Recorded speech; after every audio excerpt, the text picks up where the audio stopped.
జై శ్రీమన్నారాయణ. శ్రీమద్ భగవద్గీత 2వ అధ్యాయం 13వ శ్లోకం. దేవి నోస్మిన్ యదా దేవి కౌమారం యవ్వానం జరా తథా దేవంతరా ప్రాప్తిర్తి రస్తతా నముహ్యతి. 14వ శ్లోకం. మాత్రా స్పర్శాస్తు కౌంతేయ శీతోష్ణ సుఖ దుఃఖద ఆగమపాయినో నిత్య సంస్థితిశ్చ స్వభారత.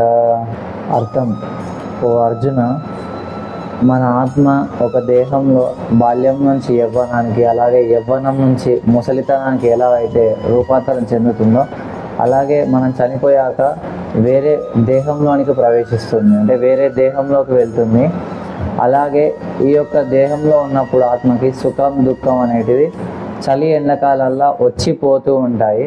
ఇటువంటి వాటి గురించి ధీరుడైన మీరు కలత చెందకూడదు, అంటే బాధపడకూడదు అనేసి కృష్ణుడు అర్జునుడికి ఉపదేశిస్తున్నాడు అన్నమాట.